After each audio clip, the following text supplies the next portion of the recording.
मत्ताई लिहिलं धडसा खबर 3 अध्याय. जूग दिवस होल्यापायी बाप्तिसम देवाचा योहानु येऊन युदा प्रांतमाटल्या रानात याचा प्रचार करलन. देव एलाचा वगत लवकर येत आहे. त्यालागी तुमचे पपनात सोडून देवाकडे फिरा. प्रभूसाठी वाट सिद्ध करा. त्यांनासाठी वटनात सर्क करा म्हणून रनात ऐकल्याचं सारम असं घट्ट सांगताय म्हणून एनकटा यशया प्रवक्ताकून सांगून राहिला. यांना गुर्चुनस योहानु लोटपेट्याचं केसनाकून करले फडकी लेवाचं आणि कातड्याकून करले पाट्यड्यात कडव्याले बांधून घेवाचं. त्यानाचं खाणं कांतोडे रानाटलं देण्या. तव्वर यरुशलेम पट्टणमाटलून युदया प्रांतमातून योर्दान नदी सैग राहिले अख्ख्या प्रांतालातून कितीक जण योहानु जवळ आली. त्याई करले पाप पजा अख्ख्या पुढं ओपून घेऊन त्यांनाकून योर्दान नदीत बाप्तिसम हेडून घेतला. योहानु जूगजण सद्दुकायुलनं परिशयुलू त्यांना जवळ येत राहता आणि देखून त्यांना त्या संग असं म्हटलं, ए सद्दुकायुलनं परिशयुलाचं गुंपूचे नवला तुम्ही सर्पना अंगरली वाईटचे. बाप्तिसम हेडून घेण्याकून एवाचे देवाचे उग्रत्यात तुम्ही नाही चुकवून घ्या. त्यालागी तुमचे पापनात सोडून देवाकडे फिरलू म्हणून रुजू करून घेवाचं वाचन वाचा.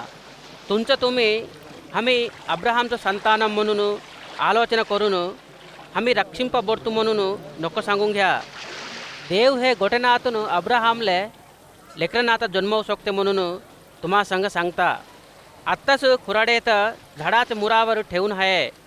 धडसे कायल लागण्यातले प्रत्येक झाडात तोडून आगीत टाकतात.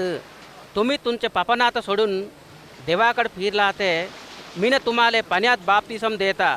पण मापर गोप्पोडू मा मग्ग येताई दासुडाच्यानी त्यांनाचे वाहन हेडाले सुगा मीना अरुहुड नहो. त्यांना पवित्रात्म्याकून आगीकून तुम्हाला बाप्तिसम देते. त्यांनाचं खरं पुरागा धड करते. त्यांना उभं राहाचं सूप त्यांनाचे हाती आहे. त्यांनाचे गहू ढोलेत घालते. पोट्टूत कव्वरस विज्जाम जाऊन ऐटले आगीत जारून टाकते म्हणून त्या संग सांगलन. थेस वक्तीत येसू गलिलय प्रांतमातून योर्दानु नदीजवळ योहानुकून बाप्तिसम हेडून घेवाले आलं. पण योहानु त्यांना संग असं म्हटलं, तूकूनच मीनं बाप्तिसम हेडून घेवा पण तुनं माकून बाप्तिसम हेडून घेवाले आलास की म्हणून आपाले प्रयत्न केलन. पण येसू देव निर्णय केले आता आम्ही करावा. काहले म्हटल्या देव हमाले सांगले अख्खे आम्ही करावा म्हटलन. तवर योहानु बाप्तिसम देवाले ओपून घेतलन. येसू बाप्तिसम हेडून घेतल्यापायी संगच त्यांना पाण्यातून बाहेर आलं. थेस वक्तीत आभार फुटून देवाचा आत्मा एके पावरमाच्या वनात त्यांनावर उतरून येणं येसू देखटलन. तवर यांना माझा इष्टम होलो लेख होय. यांना आता धरून मीनं जूग सम्र पडता म्हणून आभारातून एक सारम ऐकालं.